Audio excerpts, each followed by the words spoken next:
Kannur vision charge ഷീറ്റിലേക്ക് പ്രിയ പ്രേക്ഷകർക്ക് സ്നേഹപൂർവ്വം സ്വാഗതം. ചാർജ് ഷീറ്റിൽ ഇന്നത്തെ എപ്പിസോഡിൽ നമ്മോടൊപ്പം ചേരുന്നത് റിട്ടയർഡ് SP പ്രിൻസ് അബ്രഹാമാണ്. സബ് ഇൻസ്പെക്ടറായി സർവീസിൽ കയറി 3 പതിറ്റാണ്ട് കാലം കേരളത്തിലെ വിവിധ മേഖലകളിൽ സേവനമനുഷ്ഠിച്ച പ്രിൻസ് അബ്രഹാം. നമ്മൾ കഴിഞ്ഞ എപ്പിസോഡുകളിലൊക്കെ കൊലപാതകങ്ങളാണ് നമ്മൾ ചർച്ച ചെയ്തത്. എന്നാൽ ഈ എപ്പിസോഡിൽ നാം ചർച്ച ചെയ്യുന്നത് ഈ കവർച്ചയാണ്.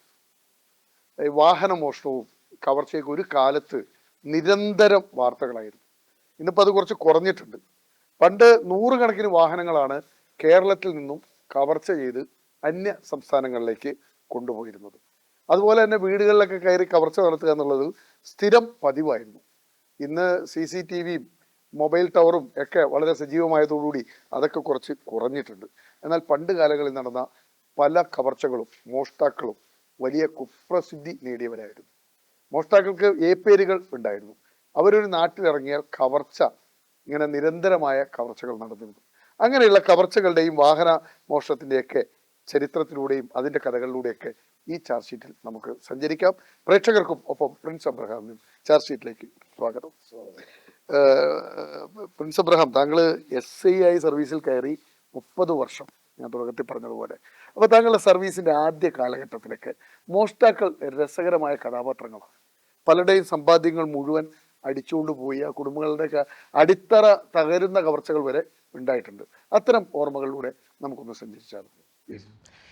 എൻ്റെയൊക്കെ പോലീസ് ജീവിതം തുടങ്ങുന്നത് ആ കാലഘട്ടത്തിൽ കളവ് ഒരു വലിയ പ്രശ്നമായിരുന്നു. കാരണം DYSPമാരുടെയും SP-മാരുടെയൊക്കെ കോൺഫറൻസിന് പോകുമ്പോൾ ഈ കളവ് കേസ് റിപ്പോർട്ട് ചെയ്ത ഒരു പോലീസ് സ്റ്റേഷനിൽ നിന്ന് വരുന്ന SI എന്ന് പറഞ്ഞു കഴിഞ്ഞാൽ മോശമാണ്. എങ്ങനെയും പിടിക്കാതെ കോൺഫറൻസിന് പോകാൻ പറ്റുകയില്ല. അത് DIGയുടെയും IG-യുടെയും ഒക്കെ കോൺഫറൻസിലും ഒരു പ്രധാനപ്പെട്ട വിഷയമായിരുന്നു കളവ് കേസുകൾ. അപ്പം കളവ് കേസ് വന്നു കഴിഞ്ഞാൽ പിടിക്കാൻ പറ്റിയില്ലെന്നുണ്ടെങ്കിൽ കോൺഫറൻസിന് പോകുമ്പോൾ വലിയ പ്രയാസമാണ്, വലിയ ബുദ്ധിമുട്ടാണ്. കാരണം അവിടെ നിന്ന് എന്തായാലും കിട്ടും. എന്തിനാ നീയൊക്കെ അവിടെ ഇരിക്കുന്നതെന്നുള്ള ചോദ്യം തന്നെയാണ് അവിടെ നിന്ന് വരുന്നത്. അപ്പം രാത്രി കാലത്ത് പെട്രോളിംഗ് ഊർജിതമാക്കിക്കൊണ്ട് കഴിയുന്നത്ര കളവ് കേസുകൾ കുറയ്ക്കുക എന്നുള്ളതൊരു വലിയ ലക്ഷ്യമായിരുന്നു അന്നത്തെ പോലീസ് ഉദ്യോഗസ്ഥന്മാർക്ക്, പ്രത്യേകിച്ച് SIമാർക്ക്, അതേപോലെ തന്നെ CAമാർക്ക് ഒക്കെ ഒരു വലിയ വെല്ലുവിളിയായിരുന്നു കളവ് കേസുകൾ. പക്ഷേ അന്ന് കുറേയേറെ കേസുകൾ പിടിക്കാനായിട്ട് അന്നത്തെ എൻ്റെയൊക്കെ കാലഘട്ടത്തിൽ ഈ കണ്ണൂർ ജില്ലയിൽ തന്നെ വർക്ക് ചെയ്ത സദാനന്ദനെ പോലെയുള്ള ആൾക്കാർ, എനിക്ക് തോന്നുന്നു ഏറ്റവും കൂടുതൽ കേരളത്തിൽ കേസുകൾ കണ്ടുപിടിച്ച സദാനന്ദനായിരിക്കും. പിന്നെ അതിനു മുമ്പ് ഉണ്ടായിരുന്നു ഉണ്ണികൃഷ്ണൻ സാറുണ്ടായിരുന്നു. അദ്ദേഹത്തിൻ്റെ കാലഘട്ടത്തിൽ ഏറ്റവും കൂടുതൽ കേസ് പിടിച്ച അദ്ദേഹമാണ്. അപ്പോൾ എൻ്റെ ഓർമ്മയിൽ വരുമ്പോൾ നമ്മൾ ഇന്ന് കളവുകൾ കുറഞ്ഞു കാണുന്നുണ്ട്. അതിന് പല കാരണങ്ങളുണ്ട്. അന്നത്തെ ഞങ്ങളുടെ ആ കാലഘട്ടത്തിൽ ഈ കള്ളന്മാരെ നമ്മൾ മനസ്സിലാക്കുമ്പോൾ പല തരത്തിലുള്ള കള്ളന്മാരുണ്ടായിരുന്നു. ഇപ്പോൾ നിങ്ങൾ ഈ തളിപ്പറമ്പ് പ്രദേശക്കാരനായിട്ടുള്ള, ഞാൻ ആൽക്കൊണ്ട് പോകുന്ന വഴിക്കുള്ള ഒരു കള്ളനുണ്ട്. ഈ കള്ളനെ ആദ്യം കാസർഗോഡ് പോലീസുകാർ പിടിച്ചിരുന്നു. പിന്നീട് ആ കള്ളനെ പിടിച്ചത് അഹമ്മദെന്നോ എന്നാണ് അയാളുടെ പേര്. അഹമ്മദാണ്. നമ്മുടെ ചെസ് ചാമ്പ്യൻ വിശ്വൻ പിന്നെ CA ആയിരിക്കുന്ന സമയത്താണ് ഇദ്ദേഹത്തിന് പിടിക്കുന്നത്. ഇതൊരു പ്രത്യേകതരം മോഡസുള്ളൊരു കള്ളനാണ്. അയാൾ വല്ലപ്പോഴും മാത്രമേ ഇറങ്ങത്തുള്ളൂ. ഇറങ്ങിയാൽ ആ ഒരു പ്രദേശം മൊത്തം വെളുപ്പിച്ചങ്ങ് പോകും. 4-5 വീട് പൂട്ട് തകർത്ത് കയറി ഒറ്റയ്ക്കാണ് പുള്ളി. വീട് പൊട്ടിക്കാനായാലും കവർച്ചയ്ക്കായാലും ഒറ്റയ്ക്കേ പോവുള്ളൂ പുള്ളി. അപ്പോൾ ഞാനന്ന് വളപട്ടണം CA. ആ സമയത്ത് അവിടെ ഒരു 3 കവർച്ച നടന്നു. പുള്ളീനെ യാദൃച്ഛികമായിട്ട്, അതും ഈ കളവ്, ഈ ഭവനവേദനവും, അതും ചെറിയ കളവൊന്നുമല്ല, 30, 40, 50 ഭവൻ. നേരത്തെ ഇദ്ദേഹം പറഞ്ഞതുപോലെ തന്നെ ഒരു വീടിൻ്റെ മുഴുവൻ സ്വത്തും അടിച്ചുകൊണ്ട് പോകുന്ന രൂപത്തിലുള്ള കളവാണ് അന്ന് നടന്നത്. അപ്പോൾ ഈ അഹമ്മദ് നടത്തിയ ഈ കളവുകൾ ഇയാൾ സാധാരണഗതിയിൽ കള്ളന്മാർ എന്ന് പറഞ്ഞു കഴിഞ്ഞാൽ കിട്ടിയ കാശ് അപ്പോഴെ തന്നെ അടിച്ച് പൊളിച്ച് തീർത്ത് ഒന്നല്ല ബാംഗ്ലൂരേക്ക് പോവും, അല്ലെങ്കിൽ മൈസൂരേക്ക് പോവും, പിന്നെ കള്ളുകൂടിയായ മറ്റ് കലാപരിപാടികളൊക്കെ പെട്ടെന്ന് തന്നെ തീർക്കും. പക്ഷേ ഇവൻ വളരെ ബുദ്ധിമാനായ ഒരു കള്ളനാണ്. ബുദ്ധിമാൻ എന്ന് മാത്രമല്ല, ഭാവിയിലേക്ക് നോട്ടമിട്ട് ജീവിച്ച ഒരു കള്ളനായിരുന്നു ഈ അഹമ്മദ്. ഈ ചങ്ങായിയുടെ മോഡസ് എന്ന് പറഞ്ഞു കഴിഞ്ഞാൽ കിട്ടുന്ന പൈസ ഞാൻ ഇതുവരെ ഒരു കള്ളനെ കുറിച്ച് അങ്ങനെ കേട്ടിട്ടില്ല. കിട്ടുന്ന പൈസ, ഈ സ്വർണം വിറ്റ് കിട്ടുന്ന പൈസ അല്ലെങ്കിൽ അവിടുന്ന് കിട്ടുന്ന പൈസ കൊണ്ട് റിയൽ എസ്റ്റേറ്റ് ബിസിനസ് നടത്തുന്ന ഒരു കള്ളൻ. അതെനിക്ക് തോന്നുന്നത് നമ്മുടെ ഒരു അറിവിൽ വരാത്തൊരു സാധനമാണ്.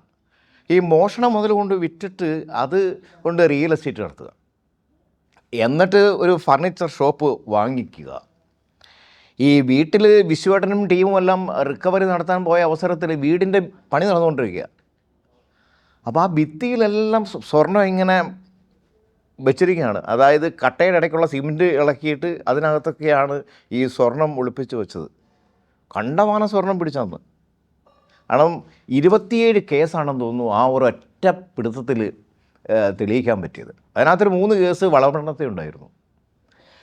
ആർഭാട ജീവിതം ഇല്ല, ഭാവിയെ കരുതി തൻ്റെ ജീവിതം ഭംഗിയായിട്ട് കൊണ്ടുപോകുന്നതിന് വേണ്ടി ആസൂത്രിതമായിട്ടുള്ള രീതിയിലാണ് ആ കള്ളൻ കളവ് നടത്തിയതും മുതലുകൾ വിറ്റഴിച്ചതും പൈസ സ്വരൂപിച്ചതും. ഈ കവർച്ച നടത്താൻ വീടുകൾ കണ്ടെത്തുന്ന ഒരു രീതി എന്തായിരുന്നു?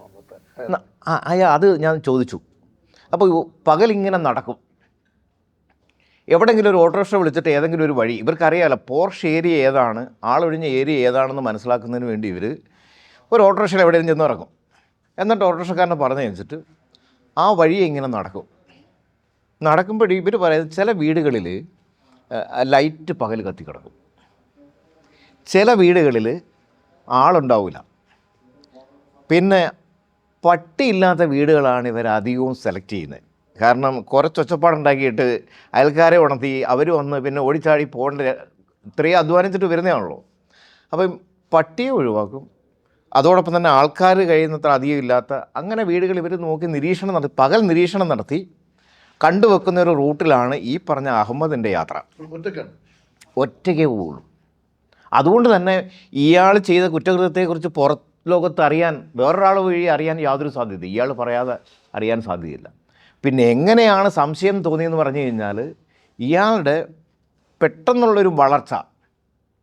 കാരണം ഒരു പണിയും ചെയ്യാതെ ഒരുത്തും വലിയ വീട് വെക്കുന്നു, 2000-2500 സ്ക്വയർ ഫീറ്റുള്ള വീട്. അന്ന് 2500 സ്ക്വയർ ഫീറ്റ് എന്ന് പറഞ്ഞാൽ വലിയ 2013 ഈ സംഭവം നടക്കുന്നത്, ഇവൻ അറസ്റ്റ് ചെയ്യുന്നത്. അപ്പോൾ അത്രയും വീടുണ്ടാക്കുക, വേറെ പ്രത്യേകിച്ച് പണിയൊന്നുമില്ല, റിയൽ എസ്റ്റേറ്റാണെന്ന് പറയുകയും ചെയ്യുന്നുണ്ട്. പക്ഷേ അങ്ങനെ കാര്യമായിട്ടൊന്നും കാണാനുമില്ല. അങ്ങനെ അറസ്റ്റ് ചെയ്തു, റിക്കവറി നടത്തി 3 കേസിലും കേസിൽ കൺവിക്ഷൻ ഉണ്ട്. പിന്നെ പല മോഡസുള്ള കള്ളന്മാരുണ്ട്. ഈ വീടിൻ്റെ ഉള്ളിൽ കയറുന്നത് എങ്ങനെയായിരുന്നു? അയാൾ കവർച്ചയ്ക്ക് വേണ്ടി അയാൾ പുറകിലത്തെ വാതിൽ പൊളിച്ചിട്ടാണ് കയറുന്നത്. ആളില്ലാത്ത വീട് കണ്ടെത്തി പുറകിലെ വാതിൽ പൊളിച്ചിട്ടകത്ത്. പുറകിലെ വാതിൽ അത് രസമുണ്ട്. ഈ ചില ആൾക്ക് എമ്മോ എന്ന് പറയുന്നത് മോഡസ് ഓപ്പറാണ്ടി, അതിൻ്റെ ഒരു പ്രത്യേകത എന്ന് വെച്ച് കഴിഞ്ഞാൽ അതൊരു ശീലമാണ്. മുന്നിലെ വാതിൽ തുറന്നു കിടന്നു കഴിഞ്ഞാലും പുറകിലെ വാതിൽ പൊളിച്ചേ കയറത്തുള്ളൂ. കാരണം അത് അതിൻ്റെ എങ്ങനെയാണെങ്കിലും ആ പുറകിലെ വാതിലെ പൊളിക്കൂ. എന്നാൽ ചിലരങ്ങനെയല്ല, ചില ടീമായിട്ട് വരുന്ന ആൾക്കാരുണ്ട്.